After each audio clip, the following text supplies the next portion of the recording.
होली माऊ कॉलोनी में 32 साल का सतीश कुमार गुप्ता अपनी पत्नी प्रियंका गुप्ता के साथ रहता था। वो दोनों वेल एजुकेटेड थे और वो दोनों ही जॉब करते थे। सतीश कुमार गुप्ता इन्फोसिस कंपनी में एचआर डिपार्टमेंट में मैनेजर था। वहीं प्रियंका गुप्ता भी बेंगलोर में ही कनकपुरा रोड पर स्थित दिल्ली पब्लिक स्कूल में टीचर थी। प्रियंका वहां मैथमेटिक्स पढ़ाती थी। उस समय उनकी कोई संतान नहीं थी, लेकिन वो दोनों फिर भी अपने किराए के घर में बहुत खुश थे। हालांकि कुछ महीनों पहले ही उन्होंने एक प्लॉट भी खरीदा था, जहां पर वो अपना खुद का घर बनवाने वाले थे। यानी उनकी जिंदगी में सब कुछ ठीक चल रहा था। और फिर 10 अगस्त 2010 को सतीश कुमार गुप्ता हर रोज की तरह सुबह 5 बजे उठता है। वो अपने जूते वगैरह पहनकर रेडी होता है। फिर 5:45 पर वो जॉगिंग करने के लिए घर से निकल जाता है। जॉगिंग करना उसके डेली रूटीन में शामिल था।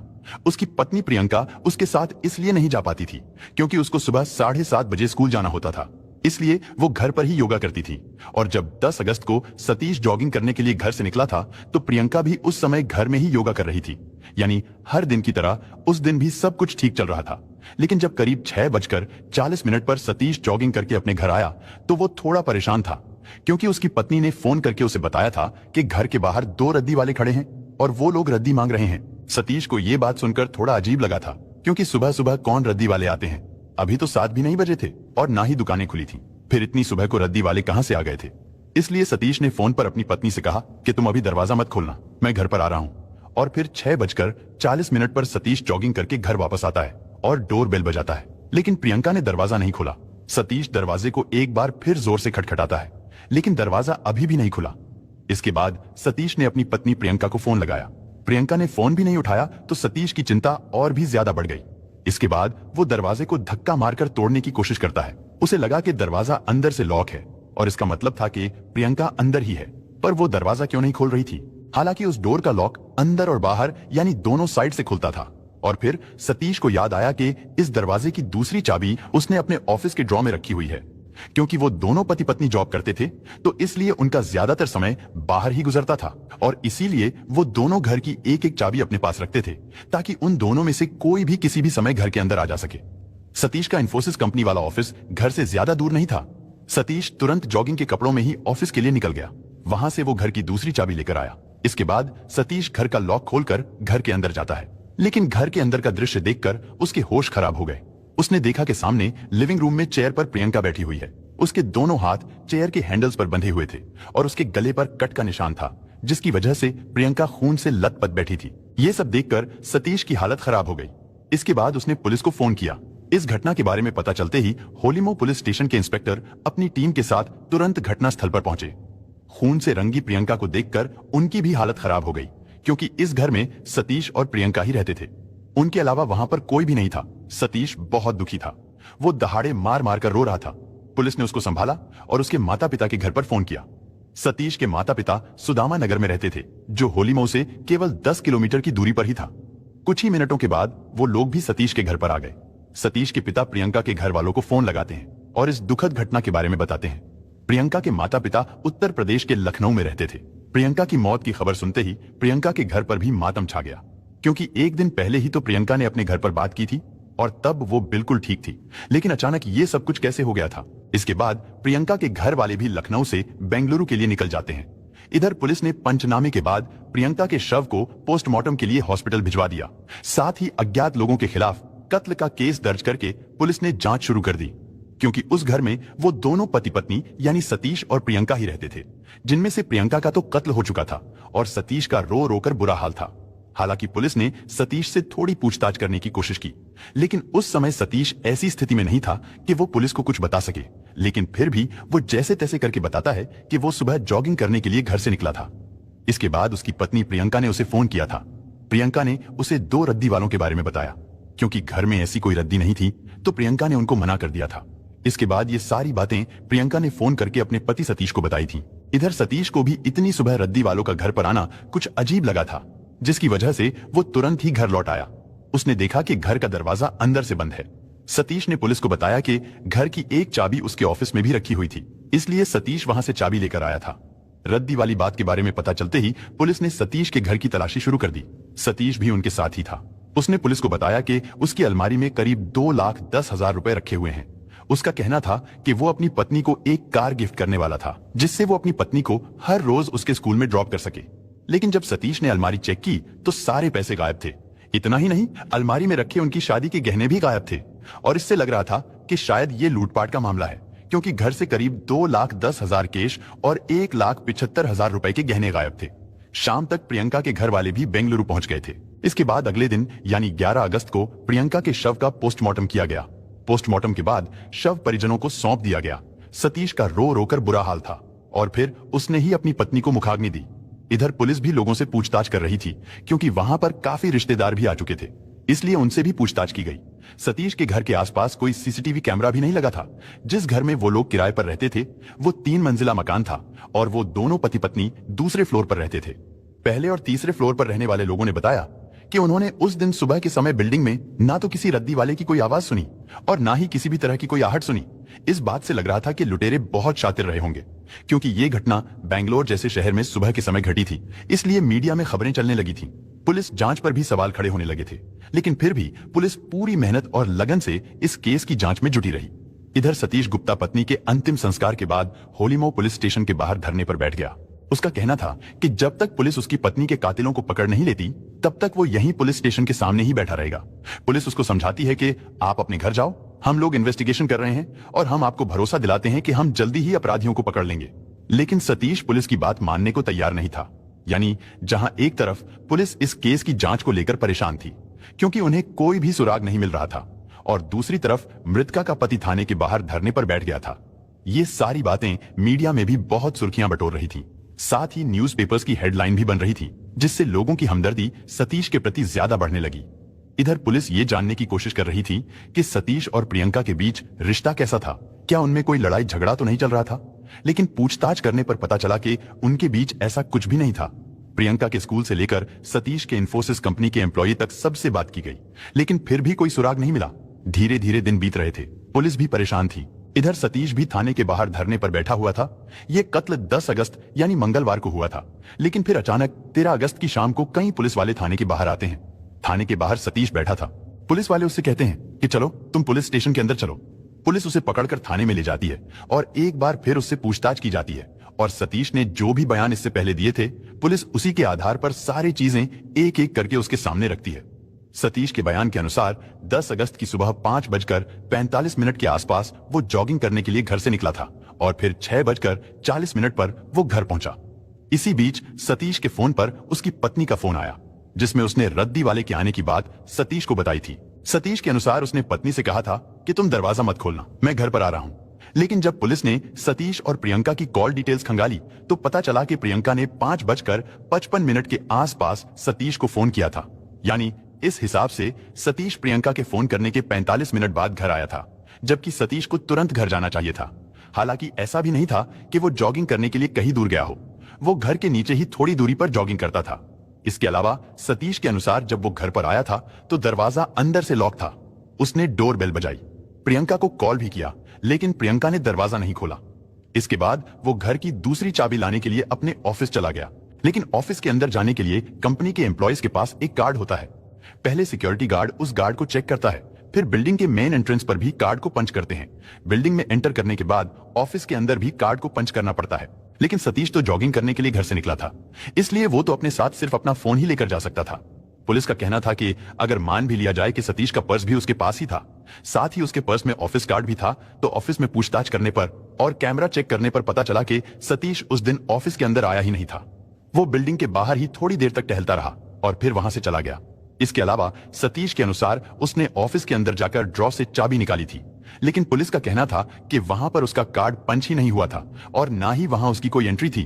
तो फिर सतीश को बिल्डिंग के बाहर ही चाबी कैसे मिल गई थी?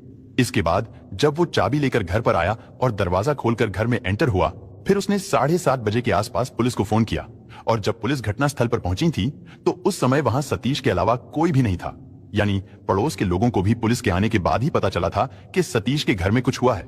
पड़ोसियों का कहना था कि उन्हें बिल्डिंग में किसी तरह का कोई शोर नहीं सुनाई दिया था। उनका कहना था कि अगर रद्दी वाला यहाँ पर आया होता तो वो सबके घरों में जाता, बल्कि सबसे पहले तो वो ग्राउंड फ्लोर का दरवाजा खटखटाता। यानी पड़ोसियों के अनुसार कोई भी बाहरी व्यक्ति उस दिन सुबह के समय उस बिल्डिंग में नहीं आया था। जब पुलिस ने उन दोनों पति पत्नी की कॉल डिटेल्स निकलवाई थी तो उनकी लोकेशंस भी चेक की गई थी। लोकेशन से पता चला कि प्रियंका और सतीश उन दोनों के फोन एक ही टावर की रेंज में थे। यानी उनकी लोकेशन एक ही जगह पर थी और वो जगह कहीं और नहीं बल्कि उनका घर ही था। और इसका मतलब ये था कि उस दिन जब प्रियंका की हत्या हुई थी तो उस समय सतीश घर पर ही था। इस तरह सतीश के दिए गए सारे बयान भी उसको ही शक के घेरे में ला रहे थे। इसीलिए तो पुलिस भी यही चाहती थी कि कई दिनों से धरने पर बैठा सतीश थाने के बाहर ही बैठा रहे, वो वहां से कहीं ना जाए, क्योंकि पुलिस को शुरू से सतीश पर ही शक था, क्योंकि घर में सतीश के अलावा जबरदस्ती किसी के आने के भी कोई सबूत नहीं मिले थे। और तो और घर के अंदर से पुलिस को एक जोड़ी ग्लव्स, जूते, एक बिना स्लिप्स वाला जैकेट और उस जैकेट के अंदर से एक सिगरेट का पैकेट भी मिला। घटना वाले दिन पुलिस को यह भी पता चला कि सतीश के पैर में मोच आई है, जिसकी वजह से वो थोड़ा लंगड़ा कर चल रहा था। हालांकि उसे छिपाने के लिए उसने भारी भरकम जूते पहने हुए थे। इधर पोस्टमार्टम में पता चला कि प्रियंका के गले को किसी रस्सी से घोटा गया था और फिर उसके गले पर चाकू भी चलाया गया था। उसके पेट पर भी कुछ घाव के निशान थे। इसके अलावा प्रियंका के शरीर पर कहीं और चोट का निशान नहीं था। यानी अगर घर में लुटेरे आए होते और प्रियंका उनका विरोध करती तो उसके शरीर के कई हिस्सों में चोट लगी होती, लेकिन ऐसा नहीं था। एक और बात यह कि सतीश के बयान के अनुसार घर से करीब 2,10,000 रुपए कैश और 1,75,000 रुपए के गहने गायब थे। लेकिन जब पुलिस ने सतीश के धरना प्रदर्शन के दौरान उसके घर जाकर तलाशी की तो उन्हें बड़ी ही आसानी से एक जगह पर 30,000 रुपए कैश मिल गए। जब वो पैसे पुलिस को इतनी आसानी से मिल गए थे तो फिर लुटेरों ने उन पैसों को क्यों छोड़ दिया था? इसके अलावा जब प्रियंका का शव हॉस्पिटल पहुंचाया गया तो उस दौरान प्रियंका की सोने की बाली, अंगूठी, गले में मंगलसूत्र जैसे कीमती गहने बिल्कुल सुरक्षित थे। लुटेरों ने जब घर से पैसे और गहने लूटे थे तो फिर प्रियंका के पहने हुए गहने और वो 30,000 रुपए क्यों छोड़ दिए थे? इन सब चीजों से पुलिस का शक सीधा सतीश पर ही जा रहा था। पुलिस ने थाने में जब ये सारी चीजें सतीश के सामने रखी और उससे कड़ाई से पूछताछ की तो वो जल्दी ही टूट गया और उसने अपना जुर्म स्वीकार कर लिया। उसने बताया कि प्रियंका का कत्ल उसने ही किया है। लेकिन अब सवाल यह था कि आखिर सतीश ने अपनी पत्नी का कत्ल क्यों किया? दरअसल सतीश गुप्ता और प्रियंका अग्रवाल की शादी सन 2007 में हुई थी। पूछताछ के दौरान सतीश ने पुलिस को बताया कि उनकी अरेंज मैरिज हुई थी, लेकिन उन दोनों की शादी एक दूसरे की मर्जी से हुई थी। सतीश बेंगलोर का ही रहने वाला था जबकि प्रियंका उत्तर प्रदेश की रहने वाली थी। सतीश ने पुलिस को ऑन रिकॉर्ड बताया था कि शादी के कुछ दिन बाद ही उनके घर में झगड़े शुरू हो गए थे। सतीश ने बताया कि शादी के बाद प्रियंका सतीश को उसके माता पिता से दूर करने लगी थी। कुछ रिपोर्ट्स के अनुसार सतीश अपने गले में एक लॉकेट पहना करता था जिसमें उसके माता पिता की तस्वीर थी, और जब प्रियंका ने यह लॉकेट देखा तो उसने सतीश को कहा कि अब तुम अपने माता पिता की तस्वीर को निकाल दो और मेरी तस्वीर वाले लॉकेट को पहनो। इसके अलावा प्रियंका घर में केवल अपने काम से काम रखती थी, यानी उसे किसी से कोई मतलब नहीं होता था। और फिर शादी के 2 साल बाद प्रियंका ने अपने पति से कहना शुरू कर दिया था कि अब मुझे इस घर में तुम्हारे माता पिता के साथ नहीं रहना है। प्रियंका ने उससे कहा कि हम दोनों कहीं और जाकर रहेंगे, लेकिन सतीश ऐसा बिल्कुल भी नहीं चाहता था। इसके बाद उसने अपने माता पिता से बात की। उन्होंने सतीश से कहा कि जैसा बहू चाहती है तुम वैसा ही करो, और इस तरह ना चाहते हुए भी मजबूरन सतीश को अपना घर छोड़कर होलीमो आना पड़ा। वहां आकर वो दोनों किराए के घर में रहने लगे। कभी कभी सतीश अपने माता पिता से मिलने सुदामा नगर भी जाता था। कुछ दिनों के बाद प्रियंका ने उसे अपने माता पिता के पास जाने से भी मना कर दिया। इसी दौरान सतीश के पिता को बिजनेस में कुछ नुकसान हो जाता है। बिजनेस को फिर से चलाने के लिए उन्हें कुछ पैसों की जरूरत थी, लेकिन प्रियंका ने सतीश को उन्हें पैसे देने से भी मना कर दिया। इधर ये सारी बातें सतीश को अंदर ही अंदर खाए जा रही थी और उसके अंदर प्रियंका के प्रति नफरत पैदा होती जा रही थी, क्योंकि प्रियंका खुद तो हर रोज अपने माता पिता से बात करती थी, लेकिन सतीश को अपने माता पिता से बात नहीं करने देती थी। इन सब चीजों के चलते ही साल 2010 में अप्रैल महीने के आसपास प्रियंका और सतीश ने अपना खुद का घर बनाने के लिए एक जमीन खरीदी, और जब उस जमीन का भूमि पूजन का कार्यक्रम हुआ तो वो लोग बहुत खुश थे। उस कार्यक्रम में प्रियंका के परिवार वाले, दोस्त, रिश्तेदार सभी लोग आए हुए थे। लेकिन जब सतीश के माता पिता वहां आए तो प्रियंका ने उन्हें जमीन की बाउंड्री पर ही रोक दिया और उनसे कहा कि ये मेरे पति की और मेरी जमीन है, आप लोगों का इसमें कोई हिस्सा नहीं, आप यहां से चले जाइए। इसके बाद सतीश के माता पिता वहां से चले गए। इस दौरान सतीश पूजा के कामों में बिजी था, इसलिए उसे इन सब बातों का पता नहीं चला। लेकिन पूजा संपन्न होने के बाद उसके जानने वाले लोगों से उसे ये बात पता चली तो सतीश को बहुत दुख हुआ, और फिर सतीश ने उसी दिन फैसला कर लिया था कि अब वो प्रियंका को नहीं छोड़ेगा। इसके बाद सतीश ने उसी दिन से ही प्रियंका को रास्ते से हटाने की प्लानिंग करनी शुरू कर दी। उसने 3 महीनों तक प्लानिंग की। प्लान के अनुसार वो प्रियंका के साथ प्यार से रहने लगा था, उसका अच्छे से ध्यान रखता, उसकी देखभाल करता था। यानी पहले जो अपने माता पिता की बेइज्जती की वजह से हर समय गुस्सा रहता था, अब वो उन सब बातों को भूल चुका था, जिससे सबको यही लगने लगा था कि अब सतीश और प्रियंका ने एक नए सिरे से जिंदगी शुरू कर दी है। लोगों को लगता था जब से उन्होंने घर के लिए नई जमीन खरीदी थी इसके बाद उन दोनों का प्यार भी बढ़ गया था। इसी दौरान प्रियंका को अचानक आर्थराइटिस की बीमारी लग गई, जिसकी वजह से प्रियंका को उसकी मां इलाज कराने के लिए केरला ले गई, जहां आयुर्वेदिक उपचार से प्रियंका का इलाज शुरू किया गया, जिसकी वजह से 1-1.5 महीने तक प्रियंका केरला में ही रहती है। इधर सतीश भी प्रियंका को डेली फोन करता था। साथ ही 2-3 बार सतीश प्रियंका से मिलने केरला भी गया। सतीश ने पुलिस को बताया कि वो ये सब इसलिए कर रहा था ताकि जब वो प्रियंका को कत्ल करे तो किसी को भी सतीश पर शक न हो। खैर, इलाज के बाद जब प्रियंका घर पर आई तो अगस्त के शुरुआती हफ्ते में सतीश उसके लिए एक गिफ्ट लेकर आया। सतीश ने अपनी पत्नी से कहा कि मैं तुम्हारे लिए एक गिफ्ट लेकर आया हूं। इसके बाद उसने प्रियंका की आंखों पर पट्टी बांधी और उसे लिविंग रूम में लेकर गया। उसने प्रियंका को सोफे की चेयर पर बिठा दिया। इसके बाद उसने अपनी पत्नी की आंखों से पट्टी हटाई। सतीश ने सामने की दीवार पर खुद की और प्रियंका की एक बड़ी सी तस्वीर लगाई थी। ये देखकर प्रियंका बहुत खुश हुई। इसी तरह सतीश अपनी पत्नी को गिफ्ट देने लगा। 10 अगस्त तक उसने 2 बार प्रियंका को ऐसे ही गिफ्ट दिए।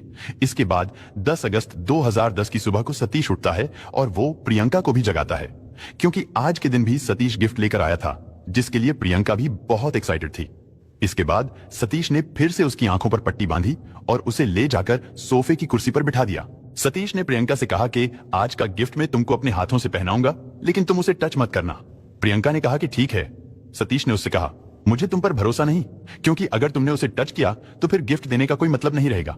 इस पर प्रियंका ने कहा कि फिर एक काम करो, तुम मेरे हाथों को बांध दो। सतीश तो चाहता ही यही था। सतीश ने पहले से ही सारा इंतजाम कर रखा था। उसने नायलॉन की रस्सी से प्रियंका के दोनों हाथ कुर्सी के हैंडल्स पर बांध दिए। इसके बाद सतीश प्रियंका के गले में कुछ पहनाता है। प्रियंका ने उससे कहा, मैं समझ गई हूं, तुम मेरे लिए कोई हार लेकर आए हो। प्रियंका के लिए वो हीरे का हार था, लेकिन हकीकत में वो हार नहीं बल्कि नायलॉन की रस्सी का फंदा था। इसके बाद सतीश ने फंदा पहनाकर उसे जोर से कस दिया। हाथ पैर बंधे होने के कारण प्रियंका उसका विरोध भी नहीं कर पाई और कुछ ही देर में उसने दम तोड़ दिया। ये सारा कांड सतीश ने ग्लव्स पहनकर किया था, ताकि कहीं पर भी उसके फिंगरप्रिंट्स के निशान ना मिल सकें। प्रियंका का गला घोटने के बाद भी सतीश को लग रहा था कि शायद प्रियंका बेहोश है, वो मरी नहीं। इसलिए सतीश ने प्रियंका का गला भी रेत दिया। इसके बाद उसने सारे सबूतों को मिटा दिया। फिर उसने अपनी पत्नी के फोन से खुद के ही फोन पर फोन किया। इसके बाद वो अपना और अपनी पत्नी का फोन लेकर जॉगिंग करने के लिए घर से बाहर निकल गया। वहां पर वो अपने एक दोस्त के साथ जॉगिंग करता रहा, ताकि पूछताछ के दौरान उसका दोस्त भी गवाही दे सके कि घटना के समय सतीश उसके साथ था। इसके बाद 6:40 पर सतीश अपने घर आता है। दरवाजा तो उसने पहले ही बाहर से लॉक कर दिया था। इसके बाद सतीश अपने पिता के पुश्तैनी घर गया, जो कि सतीश के घर से करीब 5 किलोमीटर दूर था। वो पैदल ही वहां पहुंचा। फिर वो अपने पिता की कार लेकर इंफोसिस ऑफिस गया। वहां पर सतीश बिल्डिंग के बाहर थोड़ी देर रुकता है। इसके बाद उसने अपने पिता की कार पुराने घर पर छोड़ दी और फिर वापस अपने घर आ गया। प्लान के अनुसार सतीश ने घटना के एक दिन पहले यानी शाम को ही ऑफिस से चाबी निकाल ली थी। ये तो सतीश की वो कहानी थी जो सतीश ने पुलिस को बताई थी। लेकिन अब सवाल यह था कि क्या प्रियंका सच में ऐसी ही थी, क्योंकि अपना पक्ष रखने के लिए अब वो इस दुनिया में नहीं थी। लेकिन फिर भी ऐसा तो हो नहीं सकता था कि सारी गलती प्रियंका की हो और सतीश बिल्कुल दूध का धुला हुआ हो, क्योंकि अगर वो ऐसा होता तो प्रियंका को डिवोर्स भी तो दे सकता था। उसे मारने की क्या जरूरत थी। खैर, इस बारे में जब प्रियंका के घर वालों से बात की गई तो प्रियंका के घर वालों का कहना था कि शादी के 2 महीनों के बाद ही सतीश और उसके घर वाले प्रियंका को परेशान करने लगे थे। वो लोग प्रियंका को मेंटली टॉर्चर करते थे। हर एक छोटी से छोटी बात पर उसको डांटते थे, उस पर गुस्सा करते थे। अगर रोटी गोल नहीं बनती थी तो उस पर भी वो लोग उसे उल्टा सीधा बोलते थे। और तो और सतीश भी अपने माता पिता की ही साइड लेता था, यानी एक तरफ पूरा परिवार था, वहीं प्रियंका अकेले ही सब कुछ झेल रही थी। हालांकि प्रियंका रोते हुए कई बार अपने माता पिता को ये सारी बातें बताती थी, लेकिन वो लोग कहते थे कि बेटा, तुम्हारी नई नई शादी हुई है, तुम्हें उनके घर में एडजस्ट करके रहना पड़ेगा। प्रियंका घुट घुट कर जी रही थी। शादी को 2 साल बीत जाने के बाद भी उनके बीच सब कुछ वैसा का वैसा ही था, यानी हर रोज ससुराल वाले ताने मारते थे। और जब प्रियंका बिल्कुल टूट चुकी तो फिर उसके माता पिता ने कहा कि वो लोग तो नहीं सुधरेंगे, इसलिए तुम अपने पति के साथ कहीं और शिफ्ट हो जाओ। इसके बाद जैसे तैसे प्रियंका सतीश को मनाती है और उससे कहती है कि हम कहीं और जाकर रहेंगे। फिर जनवरी 2010 के आसपास वो दोनों होली माऊ कॉलोनी में आ जाते हैं। वहां पर उन दोनों की जिंदगी आराम से कट रही थी, लेकिन सास ससुर की हरकतों से प्रियंका का दिल टूट चुका था। अब उनके लिए प्रियंका को जरा भी हमदर्दी नहीं थी। प्रियंका अब ये भी नहीं चाहती थी कि अब उनसे कोई रिश्ता रखा जाए। कुछ रिपोर्ट्स के अनुसार सतीश को शक था कि प्रियंका का उत्तर प्रदेश में कोई दोस्त है जिसके साथ उसकी काफी नजदीकियां हैं। वहीं सतीश भी किसी और से शादी करना चाहता था। सतीश ने अपनी पत्नी के प्रति प्यार जताने के लिए कार खरीदने का भी नाटक किया था, क्योंकि सतीश ने प्रियंका को कत्ल करने से एक दिन पहले ही कार के लिए जुटाए गए सारे पैसे और 1,75,000 रुपए के गहने अपने घर से उठाकर अपने माता पिता के घर में छिपा दिए थे। प्रियंका के घर वालों का कहना था कि इस साजिश में सतीश के साथ उसका पूरा परिवार शामिल है, लेकिन सतीश के माता पिता का कहना था कि उन्हें नहीं पता वो गहने और पैसे सतीश ने उनके घर पर कब रखे थे, जबकि सतीश की मां हर समय अपने घर में रहती थी। पुलिस को सतीश के खिलाफ तो कई ठोस सबूत मिल चुके थे, लेकिन उसके माता पिता के खिलाफ कोई भी सबूत नहीं मिला था, जिसकी वजह से पुलिस ने केवल सतीश के खिलाफ ही चार्जशीट फाइल की। इसके बाद यह केस कोर्ट में चलता रहा और फिर घटना के 7 साल बाद यानी 28 जुलाई 2017 को सतीश गुप्ता को अपनी पत्नी प्रियंका अग्रवाल को कत्ल करने और सबूतों के साथ छेड़छाड़ करने के जुर्म में उम्र कैद की सजा और 25,000 रुपए का जुर्माना भी लगाया गया। इसके बाद यह केस हाई कोर्ट में पहुंचा, लेकिन हाई कोर्ट ने भी सतीश की सजा को बरकरार रखा। सजा के बाद जैसे हर एक कैदी को जेल में अलग अलग काम दिए जाते हैं, वैसे ही सतीश को भी कैदियों को पढ़ाने का काम मिल गया था। यानी जो भी कैदी पढ़ना चाहते थे, सतीश उनको पढ़ाता था। सतीश के पढ़ाने की वजह से कई कैदियों को डिग्रियां भी मिली और फिर इसी चीज को आधार बनाकर सतीश ने एक बार फिर से कोर्ट में अर्जी लगाई कि उसकी सजा को कम किया जाए, लेकिन कोर्ट ने यह कहकर उसे खारिज कर दिया था कि तुम्हारे इस अपराध की कोई माफी नहीं है। हालांकि उसके ऊपर लगे 25,000 रुपए जुर्माने को माफ कर दिया गया था, लेकिन सतीश अभी भी जेल में है और वहां पर वो कैदियों को पढ़ाता है। दोस्तों, इस घटना को सुनाने का उद्देश्य किसी का दिल दुखाना नहीं है, किसी को परेशान करना नहीं, बल्कि आपको जागरूक करना है, आपको सचेत करना है। दोस्तों, इस पूरी घटना के बारे में आपकी क्या राय है, कमेंट बॉक्स में जरूर बताएं। और अगर हमारी मेहनत पसंद आई हो